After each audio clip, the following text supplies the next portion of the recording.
Hello प्यारे दोस्तों, welcome back to the channel. I hope आप सब लोग एकदम अच्छे से होंगे। आज है मंडे और आज मैं आप लोगों के साथ अपना morning to evening routine share करूंगी। आई नो मंडे सभी लोगों के यहाँ मॉर्निंग में एकदम बिजी बिजी जाता है because everyone is getting back to work. सब लोग ऑफिस जाना स्टार्ट करते हैं मंडे से, बच्चे स्कूल जाते हैं। तो मेरी मॉर्निंग की शुरुआत हुई है अराउंड 5:30 एंड मैं स्ट्रेट किचन में आ गई थी उठने के बाद बिकॉज आज मेरे हस्बैंड ऑफिस जाते हैं। उनका लंच बॉक्स मैंने पैक किया है। वो अराउंड 6:15 6:30 निकल जाते हैं घर से। और ये जो मैंने आपको लंच बॉक्स दिखाया था, ये मेरी मदर इन लॉ ने इंडिया से मुझे सेंड किया था। इसमें ना एक तो स्टील के कंटेनर्स हैं और इसमें ये कॉर्ड लग जाती है, ये प्लग इन हो जाता है, तो खाना एकदम ना गरम गरम इसमें होता है। मतलब मेरे हस्बैंड को ये टिफिन काफी ज्यादा पसंद आया। आई गेस आपको ये अमेजोन पे मिल जाएगा, आप चेक करना। मेरी मदर इन लॉ के पास ये कहीं से गिफ्ट में आया था, तो उन्होंने ये मेरे पास सेंड किया था और ये काफ़ी ज़्यादा यूज़ होता है। जब भी मेरे हस्बैंड ऑफिस जाते हैं इसको लेके जाते हैं। और सिंस वो सुबह जल्दी निकलते हैं तो उनका ब्रेकफास्ट भी मैं पैक करके रखती हूँ, एक स्नैक के लिए फ्रूट और लंच। तो उनका पूरा ऐसे पैकेज बना के मैं देती हूँ, साथ में चाय भी जाती है।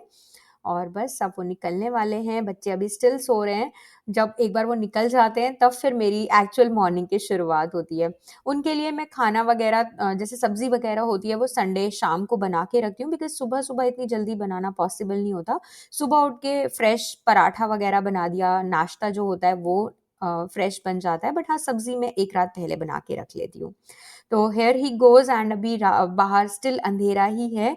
और अब मैं वापस किचन में आई हूँ, अपने काम शुरू करती हूँ। सबसे पहले डिश वॉशर खाली करूंगी, साथ में थोड़े भजन भी लगा लिए हैं, आराम से भजन सुनते सुनते। अभी बच्चे स्टिल सो रहे हैं तो काफ़ी टाइम मिल जाता है। अगर आप सुबह जल्दी उठो ना तो आप मॉर्निंग के 1 डेढ़ घंटे में इतना काम कर लोगे कि आप जब बच्चे आपके अराउंड होते हैं वो काम आपका 2 3 घंटे आराम से ले लेता है।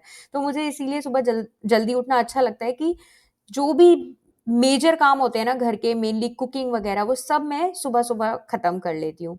एक्चुअली मंडे को तो लंच अंशुल ले जाते हैं, गोविंद अपना स्कूल चला जाता है, लंच वो वहीं करता है। मैं और केशु ही बचते हैं घर पे। अदरवाइज और वीकडेज में तो सब लोग, जैसे सिर्फ गोविंद ही स्कूल जाता है, हस्बैंड घर पे ही रहते हैं, तो मैं इस टाइम पे ही अपना लंच की सब्जी वगैरह बनाती हूँ। तो वो मैं सुबह उठ के जल्दी जल्दी बना लेती हूँ। और जो ये मेरे कांच के बर्तन थे वो मैंने सब अभी रख दिए हैं, कैबिनेट में लगा दिए हैं। और आज मैं ब्रेकफास्ट में बनाने वाली हूँ मेथी पराठा कहिए या थेपला कहिए, ये फ्रोजन मेथी है। अगर आपको फ्रेश मिल जाए तो नथिंग लाइक इट। बट यार, मेथी ना हम इंडियन स्टोर से लाते हैं और इंडियन स्टोर हर वीक जाना नहीं होता। 3 to 4 वीक्स में एक बार जाते हैं तब मेथी आती है। बट हाँ, मैं फ्रोजन रखती हूँ अपने पास, तो मैंने फ्रोजन मेथी थॉ कर ली थी। और ये इसमें मैं एक एवोकाडो मिक्स करूंगी। एवोकाडो का फ्लेश जब आप मिक्स करते हैं ना पराठे में, तो एक तो पराठे बहुत ज़्यादा सॉफ्ट बनते हैं, साथ ही साथ बहुत ज़्यादा न्यूट्रिशियस हो जाते हैं। तो बस यहाँ पे मेथी एंड एवोकाडो को मैंने मिक्स कर लिया है। थोड़ा सा मैं नमक ऐड करूँगी, अजवाइन हाथों के बीच में क्रश करके ऐड करूँगी, थोड़ा सा इसमें गरम मसाला ऐड करूँगी, थोड़ी सी हींग ऐड करूँगी। तो ये बेसिक से थोड़े से मसाले इसके अंदर जाते हैं। और फिर आप बस आटा डालिए और पानी ना डालिएगा। बस जो ये एवोकाडो का फ्लेश है ना, इसी से ही आटा गूंद लीजिएगा। अगर आपको लगे आटा डालने के बाद कि थोड़ी बहुत पानी की नीड है तो आप पानी का ऐसे हाथ गीला करके लगा सकते हैं आटे पे। अदरवाइज इसी फ्लेश से आपका आटा बहुत अच्छा गुंज जाता है। तो ये देखिए, ये सॉफ्ट सा आटा बन गया है, इसको मैं रखती हूँ। अब मैं फटाफट जाऊंगी, शावर वगैरह करूंगी, क्योंकि एक बार बच्चे उठ जाएंगे तो फिर मेरा काम काफी डिले हो जाता है। तो मैं कोशिश करती हूँ जब बच्चे सो रहे होते हैं उसी टाइम में नहा धो के रेडी हो जाती हूँ अपने पूरे दिन के लिए। और अभी मैं आपको अपने स्किन केयर प्रोडक्ट्स भी दिखाती हूँ। सबसे पहले तो मैं विटामिन सी सीरम यूज़ करती हूँ। ये है मेरा सनस्क्रीन ला रोश पोज़े का, और ये है मेरा मॉइस्चराइज़र। मैं बहुत ज़्यादा अपने स्किन केयर प्रोडक्ट्स के साथ एक्सपेरिमेंट करना पसंद नहीं करती, क्योंकि मेरी ना सेंसिटिव स्किन है। तो मैं जो प्रोडक्ट्स यूज़ करती हूँ वो सालों साल एक ही प्रोडक्ट्स यूज़ करती रहती हूँ। जो मुझे एक बार सूट कर जाता है वो फिर मैं बार बार स्विचिंग नहीं करती। तो बस यहाँ पे मैं रेडी हो गई हूँ। और आज सिंस मंडे है तो मेरा फास्ट होता है, मैंने बाल वगैरह धो लिए हैं और मैं रेडी हो गई हूँ। अराउंड 7:30 हुआ है इस टाइम, और अब ये टाइम होता है बच्चों को उठाने का। एक्चुअली मैं केशु को तो नहीं उठाती, गोविंद को उठाती हूँ। वीकडेज में, बाकी दिन जब मेरे हस्बैंड वर्क फ्रॉम होम करते हैं तब तो उनकी ड्यूटी रहती है, वो उसे नहला धुला के तैयार करते हैं। और सुबह के टाइम, जैसा कि मैंने बोला, मैं बाकी के वीकडेज में लंच की तैयारी करती हूँ इस टाइम पे। बट आज मुझे एज सच लंच कुछ ज़्यादा बनाना नहीं है क्योंकि मैं और केशु ही हैं अकेले घर पे, और वैसे भी थोड़ी सब्ज़ी लेफ्ट ओवर होती ही है संडे की, तो फिर वही काम आ जाती है। तो आज ये मेरी ड्यूटी होती है कि गोविंद को उठाना है, शावर करा के रेडी करना है। पहले तो उसको उठाने में काफ़ी टाइम लग जाता है, और यहाँ पे केशु सो रहा है। अगर वो कभी उठ जाता है साथ में तो उठ जाता है, otherwise I just let him sleep. जब वो अपने से उठता है ना तब वो खुश होके उठता है, अदरवाइज़ वो बहुत क्रैंकी हो जाता है अगर आप उसे ज़बरदस्ती उठाओ तो। और जब तक गोविंद ब्रश वगैरह करेगा तब तक मैं उसका बेड सेट कर दूँगी। और मेरे पास काफ़ी बार क्वेश्चन आ जाते हैं गोविंद के बेड से रिलेटेड, तो ये बंक बेड हमने अमेज़न से लिया था। ऑलमोस्ट 2.5 साल हो गए हैं हमें ये बेड लिए हुए। जब मैं प्रेग्नेंट थी ना केशु के साथ, आई थिंक 7th मंथ में हमने शायद ये बेड लिया था, एंड सिंस देन वो अपने बेड पे ही सोता है। ज़्यादा प्रॉब्लम नहीं होती क्योंकि अभी उसका बेड हमारे ही रूम में है और उसको ये बेड अच्छा लगता है, इसमें स्लाइड है, स्टेयर्स हैं, तो उसको अपने बेड पे सोने में मज़ा आता है। तो मुझे एज़ सच उसे अपने बेड में डालने में कभी कोई प्रॉब्लम नहीं हुई। और सुबह का टाइम ना बहुत ज़्यादा ऐसे बिज़ी-बिज़ी जाता है, तो बहुत ज़्यादा टाइम नहीं मिलता पूजा-पाठ करने का, ना तो Hi आरती वगैरह करने का, तो बस एक बार मत्था टेक everybody. लेते हैं and that's about it. Thank you, Mama. And look at my new shirt. चलो, पहले मैं गोविंद का टिफ़िन बना के रेडी कर रही हूँ, तो जो अभी मैंने आटा गूँध के रखा था ना एवोकाडो एंड मेथी का, उसमें से मैंने जेनरस अमाउंट की लोई ली है, और पहले लोई को मैंने बेल लिया था, उसके अंदर मैंने थोड़ा-सा घी लगाया है क्योंकि ये पराठा वो काफ़ी देर बाद खाएगा, तो पराठा एकदम सॉफ्ट सा रहना चाहिए। उसके बाद फ़ोल्ड करने के बाद नॉर्मल जैसे हम पराठा बनाते हैं वैसे मैंने इसे रोल कर लिया है, और मैं ना उसको टिफ़िन में डिफ़रेंट-डिफ़रेंट चीज़ें देने की कोशिश करती हूँ पूरे वीक, क्योंकि एक टाइप की चीज़ें अगर आप टिफ़िन में रखेंगे ना, तो आप देखेंगे बच्चे एज़ इट इज़ टिफ़िन वापस लाना शुरू कर देते हैं। तो एक दिन मैं पराठा देती हूँ, फिर सैंडविच, उसके बाद इडली, उसके बाद अप्पे, उसके बाद एक और रेसिपी है जो मैं उसको बहुत पसंद है, वो है बर्गर की। तो मैंने ऐसे 6-7 रेसिपीज़ सोच रखी हैं जो रोटेट हो के उसके टिफ़िन में जाती हैं। और आज उसको ब्रेकफ़ास्ट में ज़्यादा कुछ खाने का मन नहीं था, तो उसको मैंने दूध एंड बिस्किट दे दिया, और वैसे भी वो ब्रेकफ़ास्ट थोड़ा लाइट ही करता है क्योंकि उनके स्कूल में ना एक तो रिसेस होती है और एक लंच ब्रेक होता है, और recess I think 10 o'clock ही हो जाती है। तो अगर वो बहुत हेवी ब्रेकफ़ास्ट करके जाता है ना, तो फिर या तो स्नैक वापस लाता है या टिफ़िन एज़ इज़ वापस लेकर आता है। तो जनरली वो ब्रेकफ़ास्ट काफ़ी लाइट करता है, या तो छोटा-सा एग का कुछ ऑमलेट खा लिया या फिर ऐसे बिस्किट, रस्क एंड दूध ले लिया। और मैं भी अपनी चाय लेके बैठी थी, और जैसे ही मैं बैठी थी वैसे ही केशु की आवाज़ आ गई थी, तो उसको भी मैंने ब्रेकफ़ास्ट वगैरह कराया और फिर जल्दी-जल्दी हम निकले गोविंद को स्कूल ड्रॉप करने के लिए। थोड़ा-सा लेट ही हो गया था क्योंकि यार ठंड बहुत है, दोनों बच्चों को पूरा प्रॉपर्ली रेडी करो, फिर बाहर लेके आओ, और जब आज हम निकल रहे थे तब मुझे केशु का स्ट्रॉलर भी नहीं मिला क्योंकि स्ट्रॉलर अंशुल की कार में रखा था जो वो ऑफ़िस ले गए थे। फिर हम वॉक करके ही आए, और ये देखिए ये है नज़ारा एकदम ग्राउंड कवर्ड है स्नो से क्योंकि कल स्नोफॉल हुई थी। बट हाँ, जब वेदर अच्छा होता है, स्नोफॉल नहीं हो रही है या फिर बारिश नहीं हो रही है, तो मैं प्रेफ़र करती हूँ कि मैं वॉक करके ही उसको ड्रॉप करूँ, क्योंकि मुझे ना कार से ज़्यादा टाइम लगता है, स्कूल हमारे घर से बहुत ही पास है, तो वॉकिंग ज़्यादा कन्वीनिएंट पड़ता है।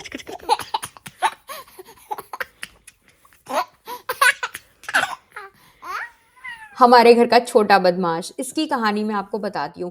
जब रात में मेरी नींद खुलती है ना, ये ब्लैंकेट के बाहर होता है। पता नहीं कितनी बार इसको मुझे रात में ब्लैंकेट के अंदर करना पड़ता है। तो अब ना मैं इसे ये फुल बॉडी सूट पहना के सुलाती हूँ जिससे कि पैर थोड़े से कवर्ड रहें, अदरवाइज़ बच्चों के पैर बहुत ठंडे हो जाते हैं रात को। और अभी मैं उसको शावर वगैरह करा के रेडी करूँगी। उससे पहले मैंने यहाँ पे वैक्यूम क्लीनर ऑन कर दिया है जिससे कि ऊपर के पूरे फ्लोर की क्लीनिंग हो जाएगी। और ये जो रोबो वैक है हमने वॉलमार्ट से लिया था, यूफी का है। काफ़ी बार मुझे क्वेरी आती है। ये वाला वैक्यूम क्लीनर मुझे बहुत पसंद है, इसका नेविगेशन सिस्टम बहुत अच्छा है। ऑलमोस्ट आई थिंक हमें 2 साल होने वाले हैं एंड नो कंप्लेंट्स, बहुत अच्छी क्लीनिंग करता है, एंड इसका नेविगेशन सिस्टम बहुत अच्छा है, तो बहुत अच्छे से सारे स्पेसेस में जाके ये क्लीनिंग कर देता है।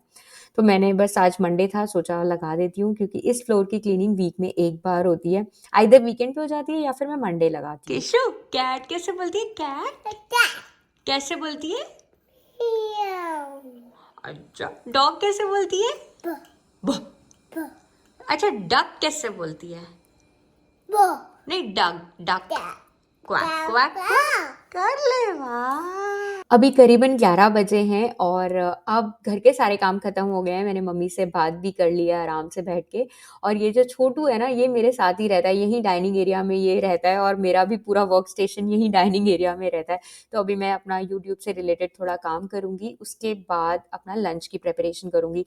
एज़ सच लंच में बहुत लैविश नहीं बनाती हूँ, मंडे को मेरा फास्ट भी रहता है जैसा कि मैंने बोला।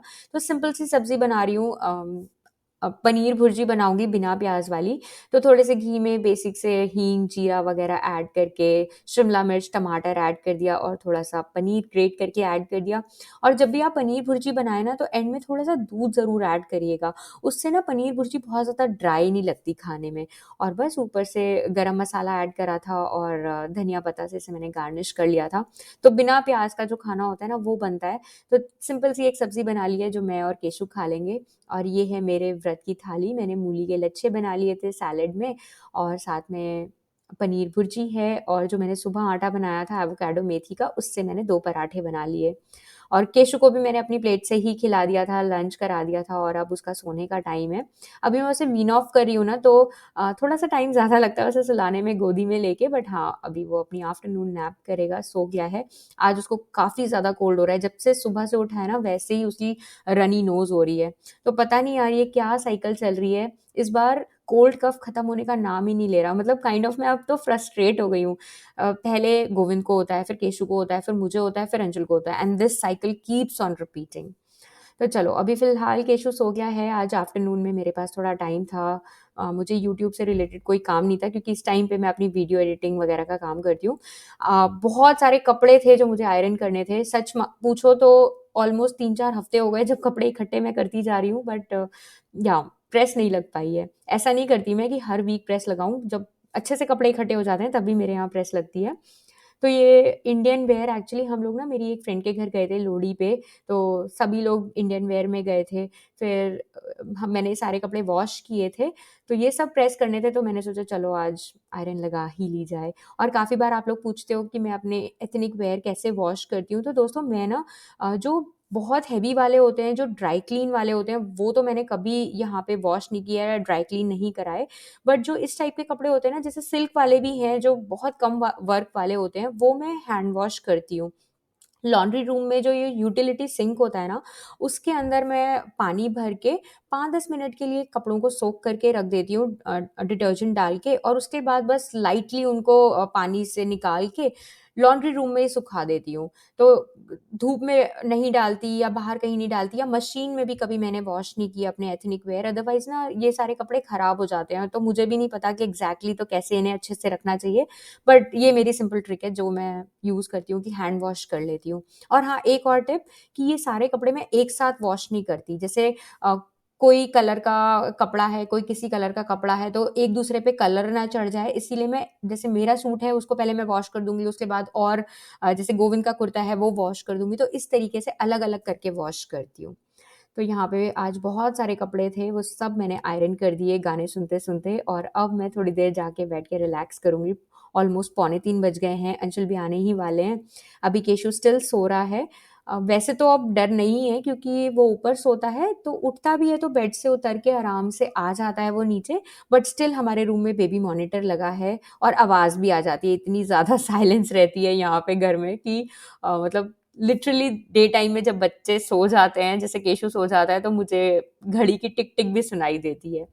तो बस गोविंद भी आ गया है स्कूल से, अंशुल भी आ गए थे ऑफिस से। गोविंद को मैंने दूध दे दिया था स्कूल से आने के बाद, केशु को भी जब उठा था तब दूध पिला दिया था, और दोनों बच्चे बैठ के टीवी देख रहे हैं। एक बार केशु के एक्सप्रेशंस देखो, जब वो टीवी देखता है ना, पूरा टीवी के अंदर घुस जाता है, मतलब उसको पूरी स्टोरी जैसे याद करनी हो, पूरा कंसंट्रेशन के साथ। 1, 2, 3, 4, 5. When catch a fish alive. 6, 7, 8, 9, 10. Then I let it go again. Why did you let it go? Because I bite my finger so. Which finger did it bite? Just that finger on my right. आप लोग बोल रहे थे कि आपको गोविंद का piano सुनना है, तो ये लो मैंने एक छोटी सी क्लिप इंसर्ट कर दी है। उसने थोड़े से सॉन्ग्स सीखे हैं, कभी और आप लोगों के साथ और सॉन्ग्स भी शेयर करूँगी। और आज उसकी पियानो क्लास होती है, तो उसको मैं ऊपर ले आई थी। वो थोड़ी देर प्रैक्टिस करेगा, फिर उसकी क्लास है, and that's how my morning to evening routine is. I hope दोस्तों आपको पसंद आया होगा ये वीडियो। अगर पसंद आया तो प्लीज़ इस वीडियो को लाइक करना, शेयर करना, चैनल को ज़रूर सब्सक्राइब कर लेना। I really want you all to join me in this mommy mommy journey. अगर आपको इस वीडियो में सच्ची में कुछ भी पसंद आया है तो मुझे कमेंट सेक्शन में ज़रूर बताना, और आपके लाइक्स बहुत ज़्यादा मायने रखते हैं, तो प्लीज़ लाइक करना और जितना हो सके शेयर करना, और चैनल को अगर अभी तक सब्सक्राइब नहीं किया है तो कर लीजिएगा, और मुझे इंस्टाग्राम पे भी फॉलो कर लेना। चलिए फिर से मुलाकात करते हैं एक और नए वीडियो में, तब तक के लिए आप अपना बहुत सारा ध्यान रखो, खुश रहो, टेक केयर, बाय बाय।